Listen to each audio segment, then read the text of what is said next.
mudan ra-iisul wasaare kusoo dhawow stuudiyaha VOA Washington. aad waa santahay waxaa la joogaa bishii June waxaa hartay July Augustna waqtigii dawladda uu kaga ekaa muddadaasi hartay ma lagu dhamaystiri karaa howlaha yaala waa ku dadaalina runtii in lagu dhamaystiro horta Ramadaan Kareem aniga oo Soomaaliya dhageysanaysa waxaan rajaynayaa runtii anaga dhinacna waa kasoo dhamaatay waxa aan xataa magacawnay gudiyadii federaalka iyo kuwii gobolada waxaa hadda rajaynaynaa in ayaga tababar loo furo sidii loo sameyn lahaa dhinaceenna wax alla wixii ku harsanaa ee runtii waxaa harsan oo keliya shirka hadda lasoo imaanaya 20 ilaa 22 baydhabo in lagu dhamaystiro odayaasha liskooda wixii adigu markaas wax soo xul lahaa taas dib la dhamaystiro wax dambe noo haray male waxaa harsan waxa weeye in lasoo xulo ergadii doonan lahayd baarlamaanka iyo kuraasta baarlamaanka iyo in la diyaariyo amnigii iyo runtii waxyaabihii kaleeto dhan logistically loogu talagalay in dadkaas isugu keeno caasimadaha dowladda goboleedyada ee loogu talagalay doorashooyinkeena ka dhacaan waxaa jira in dad badan ay ku eedeynayaan madaxda dawladda iyo maamul goboleedyada in awoodda iyaga isku koobeen gudiyada hawsha qabanayana iyaga ay isku koobeen ururada bulshada rayidka ah oo kale inaadan qayb siin dumarka inaadan qayb ka siin oo ay tahay mid adinka uun idinku kooban sidee u aragtaan arrintaas waxa weeye dee kolley meeshan annagu waxaan haynay maamulkii markaas adigu talada yacni sidii loogu tallaabsan lahaa 2016 waxaan ku dadaalnay ergada imaanaysa ee dooranaysa in laga kala keeno bulshada qaybaheeda kala duwan dumarku inay ku yeeshaan saami buuxa aan ka yeelin 30% in laga soo xulo ganacsata in laga soo xulo dad diinta cuqaasha culimada diinta in oday nabadoono laga keeno in aqoonyahan laga keeno in bulshada rayidka ah laga keeno kuwa iyo 50 qofood ayaa kursigeeda dooranaysa kuwa iyo 50 waxaa loogu talagalay inay ka kala yimaadaan bulshada kala duwan ee rayidka marka odayaasha waxa ay ku khasban yihiin ayagoo tala la tashanaya odayaasha kaleeto ka hooseeya dhaqanka ah inay ka soo xulaan bulshada inay ka duwan marka bulshada rayidka qof u diido male qayb waxay ka yihiin dadka wax dooranaya qayb waxay ka noqonayaan dadka kurjoogtada ah ee runtii daawanaya laakiin hadda madasha qaran kuma jiraan hadda madasha qaran waxa lagu soo qoobay hadda waxa weeye waa madaxda dowladda goboleedyada iyo dowladda dhexe dad badan waxay u arkaan in madasha qaran oo maamul goboleedyada iyo adinka ah ay idin siinayso fursad ka badan tan ay heli karaan musharaxiinta kale banaanka joogta ama keeni kartaba inaad adinku heshaan awood badan aad ku yeelataan waxa la soo xulaya iyo maamulka dambe oo imaan doona maadaama adinka aad tihiin dadkii hawsha gacanta ku hayawaata la yiraahdo dheri ninka u dhow ayaa maaragtay ka faa'iideysta ma la dhihi karaa marka arrintan adinka madaxda dawladda iyo maamul goboleedyada aad wada wadaan waxay yareynaysaa fursadda ay heli lahaayeen musharaxiinta banaanka taagan horta sideedoo dadka hadda maamulka ku jira ama dowladda dhexe dowladda goboleedyada horta dad hal wada ah ma nihin dad matala dowlad goboleedyo dowladda dhexe deegaano kul ayaan nahay dad hadda isku fikir oo hal meel iyo hal wax wada socda ma nihin runtii waxyaabahan dhan compromise iyo tanasul ayaa lagu keenay ilaa iyo meesha xaalad marayso sidoo in anaga hadda loo arko inaan hal isku nahay wixii hal meel ugu wadno runtii waxay tahay fikir sax ah oo ku tarjumaya waxa meesha taagan maaha annagana waxaan aanu runtii markasta talo iyo yani wati dadka la tashanayay sida xaaladda tahay mideeda kale mid waan kuu sheegayaa waxaan waa doorasho qof shaar la eg ka talan karaa ma jiro yani hadduu hadda dadkeena inta ku jirto qof kasta soo shaar la eg adiga ka talo man qowda talan karna anagoo dhan waa may waxay la tahay arrintaas waxay noqonaysaa arrin loo dhan yahay fair game dadku dibdawaanka joogay iyo annaga aan u wada sugnayn runtii fursadda sanadkii 2012 madaxweyne xasan sheekh waxa uu sheegay in dawladdiisu ay ka shaqeynayso inay dalka gaarsiin doonto doorasho qof iyo cod ah way dhici weysay waana qarsantiin inay dhici weysay sababtay rabtaa waxa ku dhici weysay yaa qaadanaya mas'uuliyadda ma mid guud ah mise waa mid gaar oo la dhihi kara ama madaxweynaha ka mas'uula ama baarlamaanka ka mas'uula yaa qaadanaya mas'uuliyaddaas inay dhici weyso doorasho runtii horta aniga hadda waxaan ka hadli karaa kaliya intii aan joogay waqtigii aniga waxaan joogay sanad iyo bar markii aan mid wasaaraha hadda laga leeyay markii muddo aan joogno waa noo muuqatay inaysan dhici karin hal qof iyo hal cod waxaan ku dadaalnay inaan markiiba aan soo bandhigno inay socon karin hal qof iyo hal cod waataan shir weyne qabanay aan soo baranayna inaysan soconaynin marka waxaan galnay inaan talo ujeedino talo la siiyo ummadda soomaaliyeed laga qaybgeliyo ayadoo aan ogeyn riski badan inuu ka imaanayo laakiin haddana waxaan aanay fursad weeyey soomaaliya inay qayb ka noqoto sidii dalka looga gudbila 2016 wixii soo dhici waayey aniga hortay waxay la tahay waxaa roon in la qorsado dadkii hortay joogay su-aalahaas waxay ku habboon yihiin wasaaraha shaqooladii iyo madaxweynaha laakiin waxay la tahay sideedaba markii 2012 uu maandeedkaas dhammaaday waxaa muhiim ahayd maandeedkan in xoogga la saaro waxyaabaha aasaasiga u ahaa in hal qof hal cod ay dhacdo waxaa ka mid ahaa in la dhamaystiro dowlad goboleedyada in dastuurka dowladistiisa la sameeyo iyo in habka doorasho ku dhici karta hadday constituency tahay iyo hadday proportional representation tahay ee xisbiyo lagu saleynayo runtii waxyaabo duruufo badan ama amni ha ahaato ama wax kaleeta haato ayaa sababay laakiin meesha markaan imaanay runtii waxaan ku tallaabsanay wixii aan sadhehayna markaas dadku waa loogu tallaabsan karaa 2016 ma la fili karaa in 2020 sida haddaba aad ku heshiiseen ee doorasho dhici karto waa ku badan tahay sababtoo ah annaga hadda markaan badasha soo socota iyo tinqo xigtaba waxaa la hordhigi doonaa waxaan hordhigi doonaa haddii la yidhahdo qorshe ku saabsan 2020 sidii looga gudbi lahaa qorshahaas waxa weeye roadmap soo jeedin ah oo la rabo dadka yimaada berito ay u noqon karto source fiican ee u isticmaalaan sidii tallaabooyinka ay qaadi lahaayeen ee looga bixi lahaa in doorasho guud dalka ka dhacdo adigu ma tahay musharax anigu dee hadda weliba aan tashan laakiin waa si dhaqso ah haddii layna u gaari doonaa go-aankaas insha allah waan rajeynaya haddii aan musharax noqdan inaan u caddeeyo ummadda soomaaliyeed haddii kaletana runtii labada mar inaan u caddeeyo insha allah markii labaadaa ra-iisul wasaare noqotay soomaaliya ka noqotay waa waxaan hore u dhici jirin adiga kadib dowladdii kaa dambeysay iyo ra-iisul wasaareyaal badan oo kaa dambeeyey iyo madaxdu waa isqabsadeen waxaa la sheegaa in adiga hadda laba ra-iisul wasaare dowladda hadda jirto kale oo kaa horreysay ay khilaaf ku baxeen madaxweynaha isqabsadeen baarlamaanku kalsoonida kala noqday maxay tahay adiga waayo aragnimada gaarka ah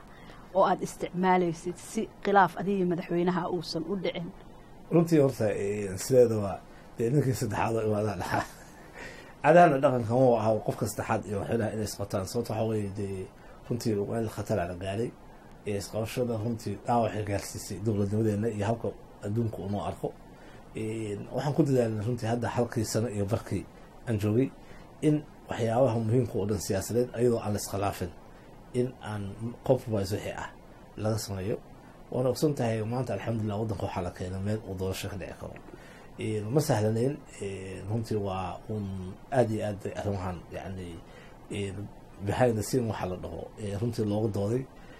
midna waa muhiim adigu dee dalka dhibka taagan waxaa ka mid ah siyaasadda ra-isul wasaare waxaa keena xisbi ayaana ku haya baarlamaanka soomaaliya saa ogsan tahay xisbi ma jirin madaxweyne la dooranaya madaxweynaha soo magacaabay marka claritigaas aan jirin roolka madaxweynaha iyo roolka wasaaraha horta waxay keentay in ay isqabtaan foundationka siyaasadeed ee anaga aan ku taagannahay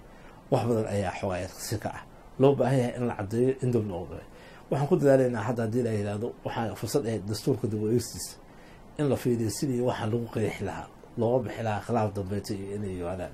waan rajeynaynaa haddii la yidhahdo next mandate inay sida dhaawan doonto ma isku aragtaa inaad tahay nin dulqaad badan waa dulqaad dalka u baahan waxaa la sheegaa haddii hadda adigu aad musharax noqoto adiga madaxweynaha waxaa la sheegaa in aad xiriiro leedihiin maadaama aad xilkii haysaan inaad ka dhaqaalo badan tihiin musharaxiinta kale oo ay fursad idin siinayso aad saameyn ku yeelan kartaan labada gole aqalka sare iyo aqalka hoose ee lasoo dhisi doono fursadda markii la fiiriyo shaqada hadda aad haysaan iyo dhaqaalihiina iyo saaxiibada caalamka aad ku samaysan kartaan ma isleedaha waxay idin siin kartaa haddii madaxda dowladda hadda jirtaa ay musharaxiin noqdaan fursad ka badan musharaxiinta banaanka taagan umalinayo ogsan tahay tii hore 2012 madaxweyne ra-isul wasaare guddoomiye baarlamaan intaba dooc siyaasadeed oo ku jiray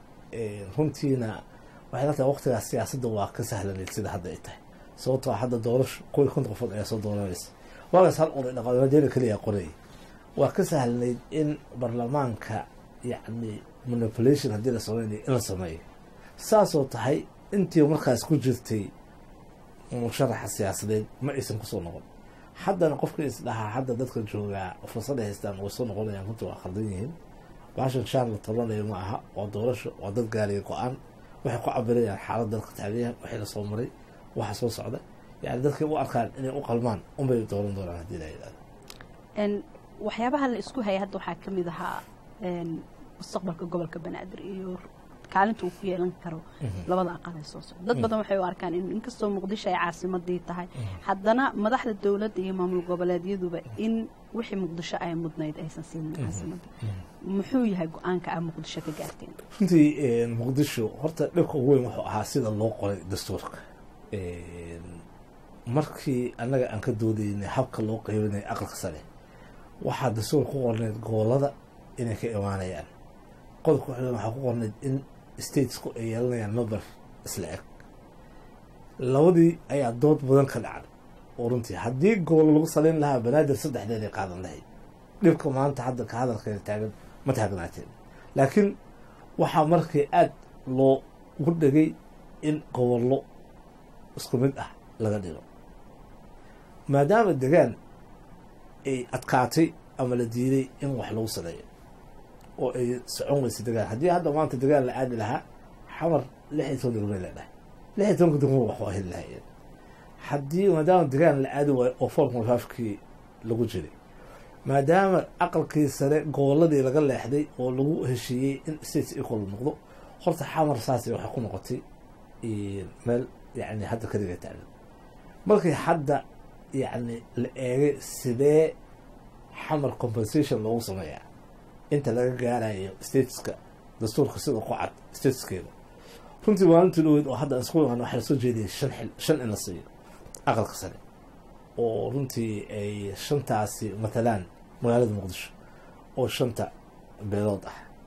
maadaama caasimada ay tahay caasimada soomaaliya oo dhan ka dhexeysa waa run dagaalka daba lagu tala badan yahay laakiin waxaa la yidhi hadda maadaama aysan qeexneen mansabkii caasimadda 5 hala siiyo oo aqalka sare ku muqdisho oo 5 taleelood ka imaanaysa haddana adigu waa cunto weyse markaas waxaa la yidhi marka guddi hala saaro ilaa 6 maalmood kusoo qeexa mansabka iyo caasimadda markaas la soo cesho talaha kasoo bixiyaan taas go-aan ha lagu qaato dhowaan ciidamada amisom waxaa la qabtay oo ciidamada dowladda soo qabteen askar iibsanaysa shidaal iyo qalab kale oo ciidan horena waa loogu tuhunsanaa sidee dowladdu arrintaas ula xisaabtamaysaa nimankii waa xiran yihiin waa la xiray waxaa socdaa runtii baaris lagu hayo inta eleeg tahay waxa ay gadayeen waxaas haddii ay ku jiraan shidaal keliya ay tahay iyo wax ka baxsan haday tahay waxaa socda hadda baaristii ma rabo inaan ka hadlo hadda baalista meesha ay marayso iyo xaaladda meesha marayso laakiin waxaan rajeynaya marka baalista dhamaato inaan soo bandhigno xaaladda waxay ahayd wixii la gaday ilaa ay inta eleg tahay damageka dhacay